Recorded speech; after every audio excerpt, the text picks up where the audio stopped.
भाइयों अस्सलाम वालेकुम रहमतुल्लाहि व बरकातुहू। भाइयों, कुछ बातें हैं जो हम सबको अपने दिमाग में ज़रूर बिठा लेनी चाहिए।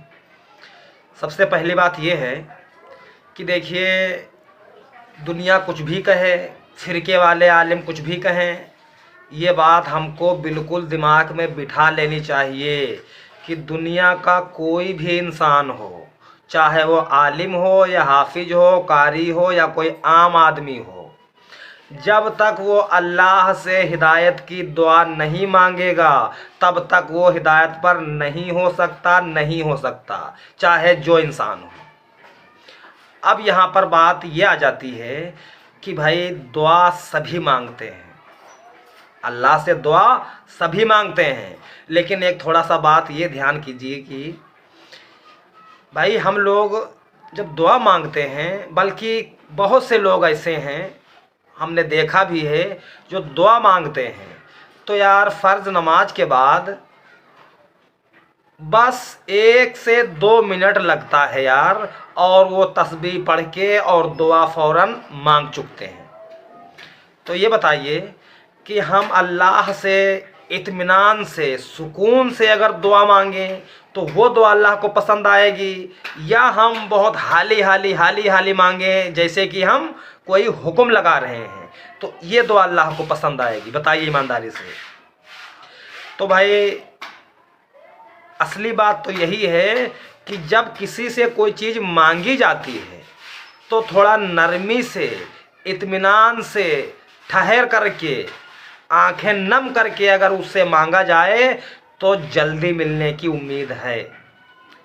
इसी तरह आप दुनिया में देख लीजिए, अगर आप और हम किसी से कुछ पैसे मांगने जाएं और उससे गए लाओ 2000 रुपये दो, तो क्या वो दे देगा? नहीं देगा यार। और अगर उससे कहें भाई यार हमको बहुत ज़रूरत है पैसों की यार, ये समस्या आ गई है यार, तो यार भाई हो सके यार तो 2000 रुपये हमें ज़रूर दे दीजिए यार। नरमी से, इत्मीनान से जब मांगेंगे तो आदमी भी कहेगा चलो यार काम फंसा है इनका, ले जाओ। तो अगर हम उससे बिल्कुल हुक्म की तरह कहें कि पैसा हमें दो, तो कोई नहीं देगा। और अगर नरमी से, आराम से मांगे तो ज़्यादातर जगहों पर पैसा मिल जाता है। यही सिस्टम ये मान लीजिए कि अल्लाह पाक का भी है। अगर हम हुक्म की तरह दुआ मांगेंगे, बस 1 मिनट में हाली दुआ मांग करके काम ख़त्म किए, तो भाइयों ये केवल अपने दिल को समझाना है, बाकी तरीका ये नहीं है।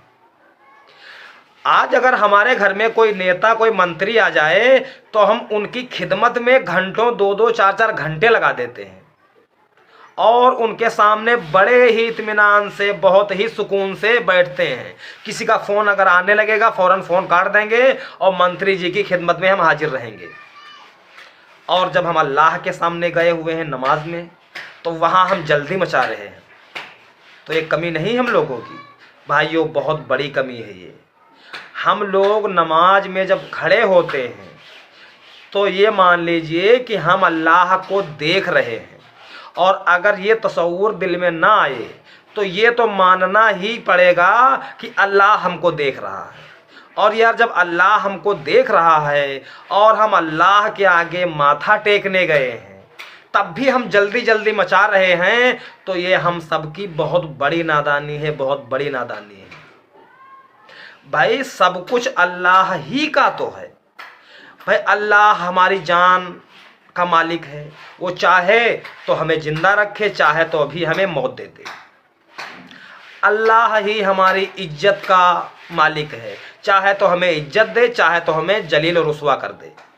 ठीक, अल्लाह ही हमारे रिज़्क़ का मालिक है, चाहे तो हमें भरपूर रिज़्क़ दे और चाहे तो हमें भिखारी कर दे। तो यार जब सारी अथॉरिटी अल्लाह ही की है, तो हम अल्लाह के सामने जब खड़े हुए हैं तो भाई डर के खड़े हों। जो अल्लाह का हक है, अल्लाह यही चाहता है कि जब सब कुछ हम तुम्हारा देखते हैं तो तुम मेरे सामने आकर के इतनी जल्दी क्यों मचाते हो?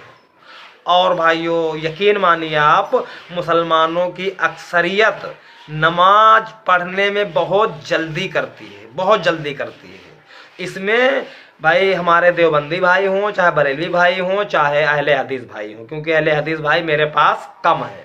और रहे हमारे शिया भाई, तो भाई उनसे मेरा ताल्लुक़ कम है, क्योंकि वो थोड़ा हमसे दूर हैं और हम उनकी मस्जिदों में जा भी नहीं पाते हैं, और मेरे मोहल्ले में उनकी मस्जिदें हैं भी नहीं, और मुझे एतराज़ नहीं है। हाँ, अगर शिया भाइयों की मस्जिद हो तो मैं वहाँ भी जाऊँगा, वहाँ भी देखूँगा, लेकिन फ़िलहाल अभी ऐसा वक्त आया ही नहीं है कि मैं जाऊँ और पढ़ूँ और देखूँ, तो मैं उनकी बात इस मसले में नहीं करता हूँ। तो ये काम होना नहीं चाहिए भाई। हम सब लोग अल्लाह के आगे जब खड़े हों तो सुकून और इत्मीनान से खड़े हों, वरना हम अपने आप को धोखा देते रहेंगे भैया, और ये जान निकल जाएगी, बाद में पछताने के सिवा और कुछ हासिल नहीं होगा। सबूत के तौर पे मैं 2 बातें बता दूं भाई। हमारे सारे उलमा ये बात अपनी अक्सर तकरीरों में कहा करते हैं कि हमारे प्यारे आका जनाब मोहम्मद रसूलुल्लाह सल्लल्लाहु ताला अलैहि वसल्लम जब नमाज़ पढ़ते थे तो आप अलैहिस्सलाम के पैर मुबारक सूज जाते थे। तो यार, जब आप अलैहिस्सलाम के पैर मुबारक सूज जाते थे, इसका मतलब काफ़ी लंबी नमाज़ें पढ़ते थे। तो यार, हम लोग उनके तरीके पे चलो नहीं पढ़ पाएंगे, उनके इतनी लंबी नहीं पढ़ पाएंगे, मगर तरीका तो वही रहेगा।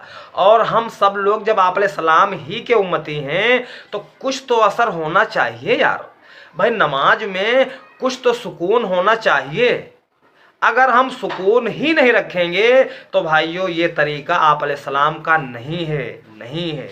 दूसरी मिसाल देते हैं हमारे अक्सर उलमा इकराम कि बीबी फ़ातिमा रज़ी अल्लाह ताला अन्हा जब नमाज़ पढ़ती थीं तो वो अल्लाह से दुआ करती थीं कि अल्लाह इतनी लंबी रात कर दे कि मेरे दोनों सिजदे कंप्लीट हो जाएं। ये बात हमने आलिमों के मुंह से मस्जिद में सुनी है कि बीबी फ़ातिमा रज़ियल्लाहु अन्हा जब नमाज़ पढ़ती थीं रात में तो उनके दोनों सिजदे एक रात में पूरे नहीं होते थे। अब इस बात में कितनी सच्चाई है, क्या है, ये भाई आप लोग सुनिए और समझिए और फिर हमें कमेंट में बताइए। अब एक रात में 2 सिजदे पूरे नहीं होते थे तो भाई 2 रकात कंप्लीट कैसे होगी? ये बात थोड़ा सोचने के लायक है, क्योंकि शख्सियत उधर बहुत हाई हैं। तो उनके बारे में मैं इस मसले में कुछ इसलिए नहीं बोलूँगा कि यार इसमें भी थोड़ा बढ़ा चढ़ा के बात की गई है कि यार एक रात में अगर 2 सिजदे पूरे नहीं हो रहे हैं तो फिर वो सलाम कब फेरेंगी? कुल मिला के हवाला यही दिया जाता है कि बहुत लंबी नमाजें पढ़ते थे आप अलैहिस्सलाम और अहले बैत। तो यार, जब हवाले बार बार दिए जा रहे हैं लंबी नमाजों के और हम लोग हाली हाली वाली पढ़ते हैं, तो यार ये तरीका तो गलत हुआ। हम हवाले देते हैं पूरी रात में 2 सिजदों वाली और हम पढ़ते हैं 2 मिनट में 1 मिनट में नमाज, तो ये बात दुरुस्त नहीं है भाई। अगर हवाले उनके हम देते हैं तो हम भी अपनी नमाजों में कुछ सुकून अख्तियार करें, इत्मीनान से नमाज पढ़ें, तब तो बात बनेगी।